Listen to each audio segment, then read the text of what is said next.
again, friends. I'm Bob Jones, your friendly neighborhood Bob, and BMC Studios is back again with a new animated game. Uh-oh. So, I destroyed Sexy Comedy pretty bad in my review of it. My overall biggest problem was the fact that the punchlines were really weak and poorly thought out. But this is a new game. Alain has learned a lot through the years, and he has a new animation style. That's really cool and everything, but does that make the game any better?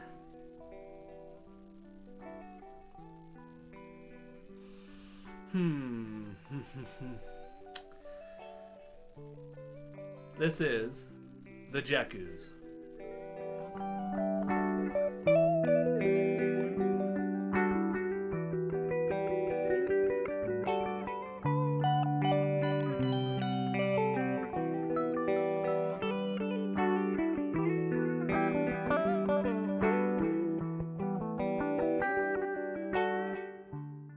So Alain has returned with a new animated game, and I must say, first impressions are very good.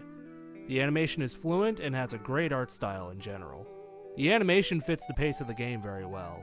The pace is very quick. Alain is very much a fan of the scattershot technique when it comes to his jokes.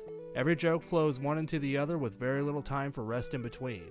Now this kind of style can work very well with stories that have an absurd tone, which this game most suitably is. Yes, I think it's stupid. Congratulations. It's time to start our revolution, and we found our new leader. This is by far the biggest strength of the game, but it's also the biggest weakness at the same time. See, having a fast pace is best for experienced comics since your punchlines have to be very strong for it to work at all. Think about why George Carlin is funny. He doesn't let you think too long, he just hits you with punchline after punchline and it barely lets up. I guess what I'm trying to say is that many of the punchlines in the Jekoos are not very strong. I have the exact same criticism of Sexy Comedy. Sexy Comedy had weak punchlines and it didn't sit well with the offensive subject matter. The Jekoos largely avoided all of that, but it doesn't really have too much up its sleeve. Since the game is supposed to be absurd, all of its humor relies on its absurdity. Well, if you're into the surreal form of comedy, the Jekoos is very surreal, but it's also very childishly predictable. Here's what I mean. This scene where Jekoo 1 has a thing on his head. If you choose that it's not dangerous, he'll just put it back on his head. Did you predict the joke already? Did you predict that the hat would eat him? I did. And I was right. It wasn't really difficult. All you had to do was think about the most crazy opposite outcome you could think of, and you'll predict many of the jokes ahead of time. Though sometimes they defy expectation, like when Jekoos 2 was filling a bucket. If you choose water, he needs it because his friend that he's currently talking to is on fire. 'Cause you're on fire. And for some reason his friend has very little reaction to it. I don't get it either. There are a few jokes with potential, like when one of the Jekoos was very suicidally depressed and the reason why is because he lost his phone charger. It's the worst day of my life. Worse than death or any heart problem. This is a good setup for a joke, but again, it only leads to a really weak punchline. That's it? How will I be able to know how many golf balls fit in the car, or if I can buy a llama on the internet? I don't know. I can't live with this. You know it's not the worst thing ever. I know there are children dying of hunger. Well, I use bread to wipe my ass. But I mean, everyone has their problems. I guess. Anyway, guess I won't need it anymore. That's the problem with a lot of the skits here. Like when they're being attacked by cyber ninjas, and also they meet their French-Canadian creator. I wonder who that is. The punchlines are the big problem, but a more subtle problem is the lack of consistent characters. This ironically is the biggest problem with Sexy Comedy as well.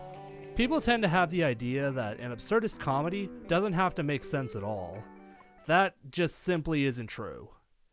I'll use an example I've used before. Why is SpongeBob funny?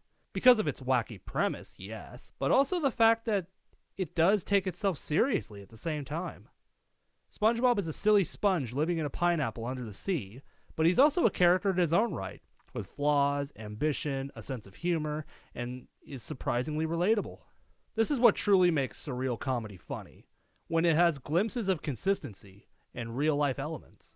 This is something that the Jekoos and sexy comedy both lack, and they suffer greatly for as a result. Think about it. Who are the Jekoos? What are they? Why do they exist? What makes them unique from humans? What does their society look like? Are they aliens or are they parodies of humans? The core concept doesn't seem very fleshed out. They exist in a comic notebook style world that seems to have its own rules.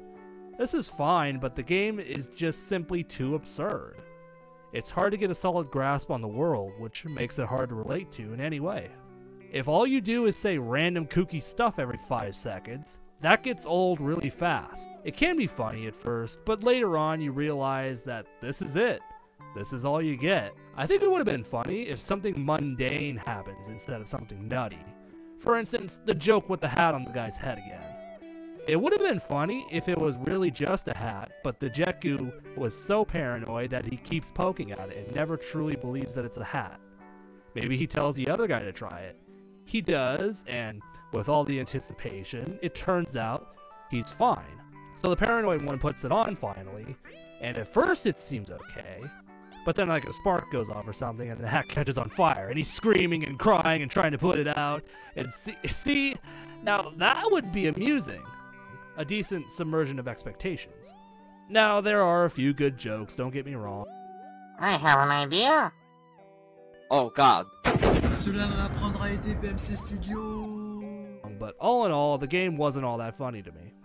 It has the most to do with the punchlines. I think if the game had a more solid and understandable world with characters that had some motivation or purpose, it would have been a lot funnier. But do I recommend this game? I do, however. I believe that it was worth $1.99. I tend to judge whether I recommend games based on their price to what you get as a result. And I'd say BMC games, they deliver. For a game that's only a few bucks, you could do a lot worse.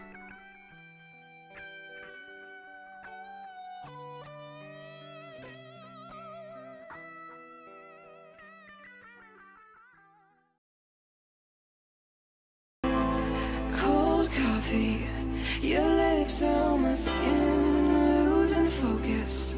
Caffeine is setting in. We're on something that nobody else can tell. You drive me wild, you give to me and take away from me like a child, falling on your words when you try to say them. And you keep me back.